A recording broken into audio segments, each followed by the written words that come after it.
जब आपने 80,000, 65,000 या 70,000 रुपया निर्मला देवी को दिया तो मौके पर बैनामा क्यों नहीं कराया?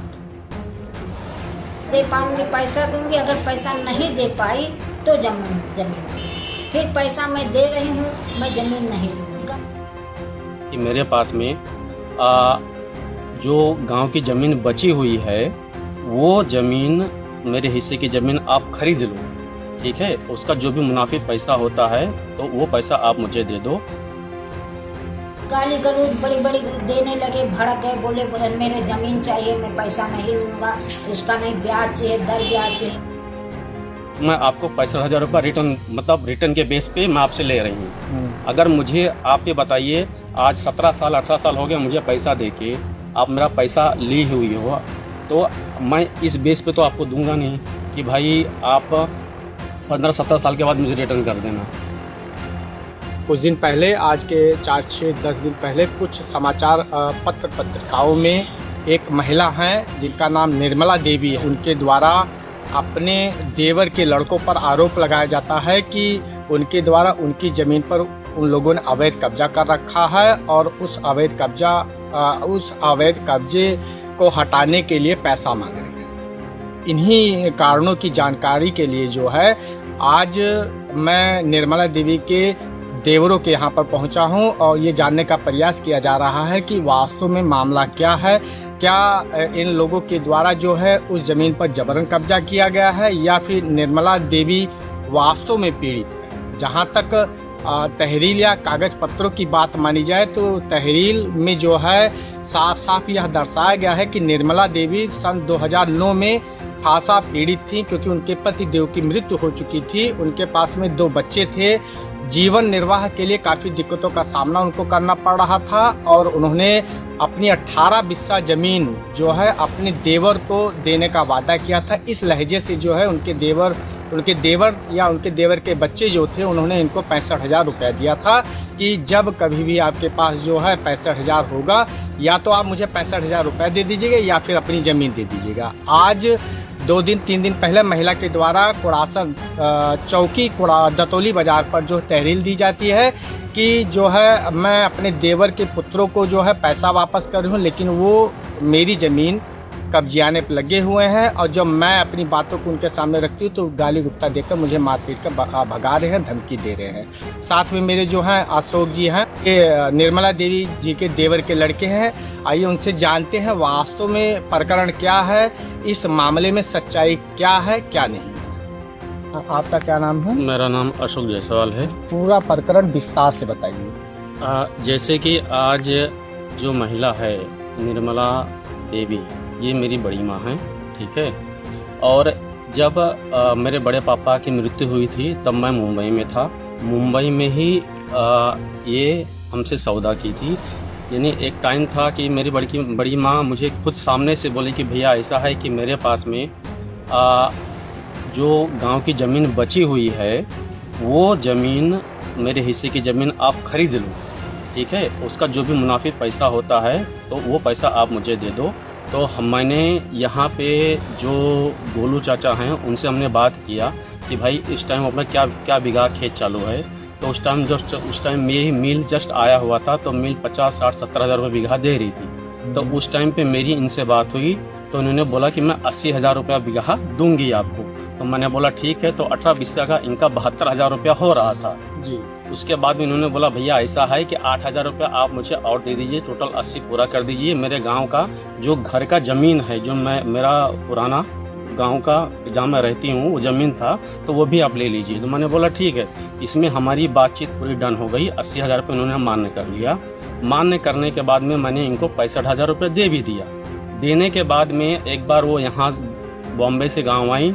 गाँव आने के बाद जब मैंने इनसे बात किया, घर में यहाँ पे एक बार पंचायत हुई कि भाई जो भी है आपने जिस बात पे माना है, जिस बात पे इनसे जो भी बात किया हुआ है उसको आप पूरा करिए और जो आपका बाकी का पैसा आप ले लीजिए।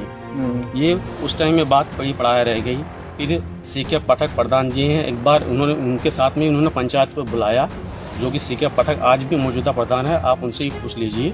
उन्होंने खुद उनको अपने स्कूल में बुलाया, पंचायत हुआ, उन्होंने इनको समझाया कि भाई आप चलो ठीक है, आपको 10-20 हज़ार और चाहिए तो मैं और बढ़ा के, उन्होंने बोला 1 लाख रुपए आप दे दीजिए। आपके कहने का मतलब ये है कि जो जमीन आप लोगों के द्वारा मौके पर कब्जा की हुई है, इस बेस पर कब्जा की हुई कि इन्होंने बेची थी, इन्होंने मौखिक रूप से बेची थी। मौखिक रूप से उन्होंने बेचा हुआ है और मुझे बोला गया था कि बाकी का पैसा आप मुझे दे देना। मैंने जब सीके पाठक जी ने मुझे प्रधान जो थे उन्होंने खुद बोला कि आप 1 लाख रुपए उनको दे दीजिए और वो काम खत्म करिए, तो मैंने बोला ठीक है, मुझे कोई एग्री नहीं, मैं वो भी देने को तैयार था।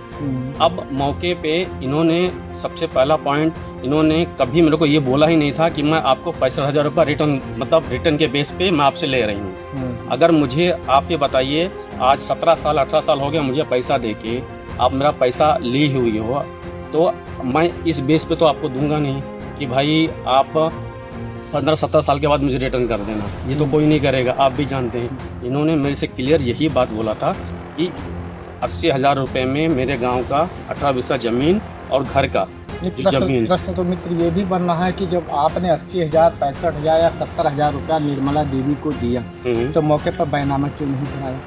उस टाइम जब मैं आया, उस टाइम जो हमारी बात हुई थी, मैंने पैसा दिया, मुंबई में दिया था, ठीक है, उस टाइम मैं यहाँ पे था नहीं। जब मैं वहाँ से आया, मैंने इनसे बात किया तो उन्होंने मेरा पुराना मैटर कुछ तो भी बताने का चालू किया, जो मुझे इस बारे में मुझे कोई भी पता नहीं था, मुझे कुछ मालूम नहीं था। मैंने बोला भाई जो भी तुम्हारा हिस्सा हसिया है, जो हमारी दादी है, हमसे और आपसे जो हमारा संबंध, जो भी हमारा देन लेन की बात हुई है, आप मुझे उस पर एग्री आप हो, मैं जो बोलिए मैं करने को तैयार हूँ। पेमेंट आपने 65,000 दिया? हाँ दिया।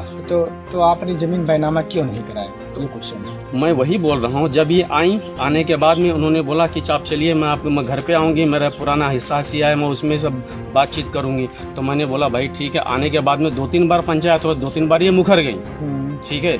सर एक बात बताइए, इनके मरने के बाद, मेरे बड़े पिताजी के मरने के बाद में मैंने इनको इतना सपोर्ट किया, इनके लड़के का मैंने एडमिशन करवाया, उसके बाद में जो भी अगर कुछ कमी पड़ता था, चलो ठीक है भाई, मैं वैसे ही कर देता था। लेकिन आजकल के डेट में मैंने देखा है ना कि आप जिसके टाइम पे मैं काम आया हूँ, इनके टाइम पे जब मैं काम आया, लेकिन इनका काम कैसा है, जब हमारा काम निकल गया तो इनसे कोई मतलब इनका कोई मतलब नहीं। जब तक हमारा आपका मेरा कुछ मतलब, उनको ऐसा है ना कि अगर मुझे इनसे कुछ लेना है तो ठीक है, जब तक मेरा आपसे कुछ काम है तब तक ठीक है, काम निकल गया तो हम आपको पहचानते नहीं, ऐसा इनकी आदत है। एक चीज़ तो आप में भी छलक रही है ना, जैसे वो पीड़ा में थी उस समय, उनके पति जो एक्सपायर कर चुके थे, 65,000 रुपये आपने दिया, जमीन के लिए दिया, तो कहीं ना कहीं लालच आपके पास नहीं, ठीक है। अगर आपने तो आपको ऐसा बोलना नहीं चाहिए था। अगर आप मुझे 65,000 रुपये आप मेरे से मांग रहे हो तो आपको ऐसे बोलना चाहिए, भैया आप हमको 65,000 रुपये दे दीजिए। अच्छा ये बताइए, आज वो पैसा वापस कर रही है 65,000 आपको? अभी तक मुझे ये क्लियर, उन्होंने जब लास्ट टाइम आई थी तब उन्होंने बोला था कि भाई मैं आपको पैसा वापस कर रही हूँ, लेकिन मैंने उनको बोला देखो, आपने मेरे से किस बेस पे लिया था पैसा, ये आपने मेरे से किस बेस पे पैसा लिया? आपने ये तो मुझे बोल के नहीं लिया था कि मैं आपको 10 साल के बाद 20 साल का पैसा वापस दूंगी। अगर आपने उस टाइम बोला होता तो मैं एग्री होता, चलो ठीक है, मुझे कोई दिक्कत नहीं। उस समय क्या कहा? उस टाइम मेरे से पैसे लेने के लिए इन्होंने खुद सामने से बोला था कि भैया मेरे गांव का जो 18 बीसा खेत है वो आप खरीद लो। गलती तो आपकी, तब आप खरीदे क्यों नहीं, ये क्वेश्चन बन रहा। तो वही बोल रहा हूँ, जब मैं वहाँ से आया, मुंबई में हमने पैसा दिया इनको, वहाँ से जब मैं आया कि भाई चलिए उसको बैनामा करिए, बाकी का पैसा ले लीजिए, तो इन्होंने जब मैं घर पे जाके बात किया तो इन्होंने बोला कि अभी मैं गांव में आऊँगी, उसके अंदर पंचायत करूँगी, उसके बाद में फिर देखा जाएगा।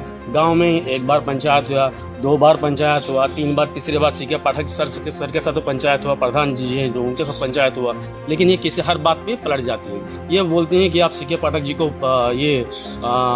पैसा खिलाए हो। अरे मैं तो बोलता हूँ, आज तक मेरी उनसे कभी जल्दी बात भी नहीं होती, मुझे तो फेस टू फेस पापा के नाम से खाली पहचानते ही हो।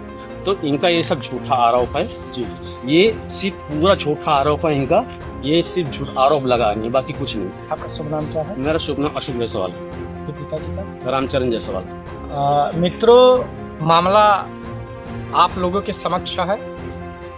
महिला के द्वारा एप्लीकेशन दी गई है, महिला पीड़ित, अशोक जी का भी आप लोग बयान सुन रहे हैं, अशोक भी पीड़ित। अब न्याय आपको कर, वास्तव में पीड़ा किसको, पैसा देने वाले को है कि पैसा लेने वाले?